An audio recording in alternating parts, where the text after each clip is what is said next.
ចាសូមជម្រាបសួរបងប្អូនទាំងអស់គ្នាខ្ញុំនឹងបង្ហាញពីរបៀបធ្វើនំប៉័ងរបស់នាងខ្ញុំមានយីចំនួន2កញ្ចប់2កញ្ចប់ហ្នឹងចំនួន16 ml បន្ទាប់មកទៀតខ្ញុំយកយី2កញ្ចប់ហ្នឹងចាក់ចូលក្នុងចានមកហើយខ្ញុំនឹងដាំទឹកក្តៅអ៊ុនយកមកចាក់ក្នុងយីហ្នឹងចំនួន4ស្លាបព្រាបាយបងប្អូនបន្ទាប់នេះទៀតខ្ញុំនឹងថែមស្ករសក៏ចំនួន4ស្លាបព្រាបាយដែរខ្ញុំធ្វើការកូរវាជាល្បាយតែមួយហើយខ្ញុំទុកវារយៈពេល5ទៅ10នាទីដើម្បីឲ្យមេនឹងវាឡើងខ្ញុំប្រើម្សៅ Apple Flour ចំនួន1គីឡូបន្ទាប់មកខ្ញុំនឹងចាក់ម្សៅចូលទៅ1គីឡូហ្នឹងហើយខ្ញុំដាក់ទឹកដោះគោចំនួន500មីលីលីត្រខ្ញុំធ្វើការចាក់ទឹកដោះគោនឹងចូលនឹងម្សៅនឹងហើយខ្ញុំយកទៅកិនជាមួយម៉ាស៊ីនកាលណាយើងកិនជាមួយម៉ាស៊ីនជួយកម្លាំងយើងដែរកាលណាយើងច្របាច់ដៃច្របល់ដៃគឺរៀងហត់បន្តិចបងប្អូនតែបើមានម៉ាស៊ីនជាការងាយស្រួលនេះគឺជីដែលយើងផ្អាប់ទុកវាចំនួន5នាទីនោះបងប្អូនយកចាក់ចូលមកហើយយកកិនជាមួយម៉ាស៊ីនអញ្ចឹងកិនដំបូងនេះកិនធ្វើ slow ទេកុំកិនលឿនពេកហើយ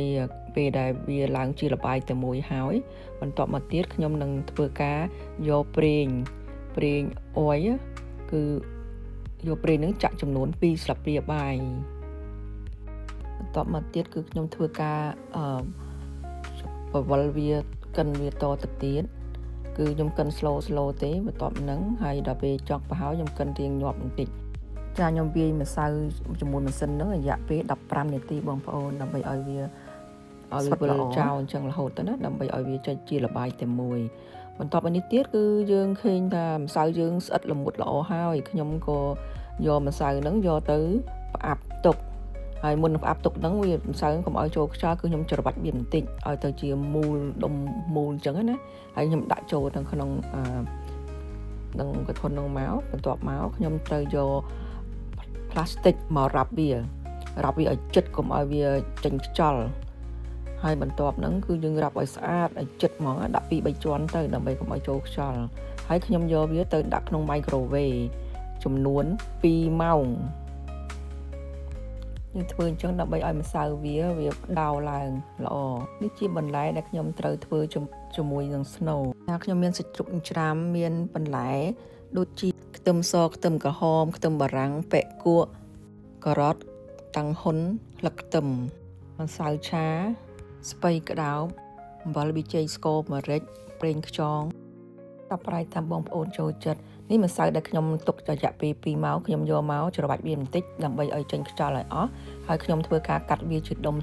ដើម្បីយកមកធ្វើនំប៉ាវខ្ចប់ជាមួយសាច់ដែលយើងធ្វើហើយហ្នឹងចាខ្ញុំធ្វើការវាកាត់ជាដុំទៅហើយក្នុងមួយដុំហ្នឹងខ្ញុំកាត់ដុំទូចល្មមមួយដុំខ្ញុំកាត់ចំនួនតែ1ខាំអញ្ចឹងដើម្បីឲ្យស្មើគ្នា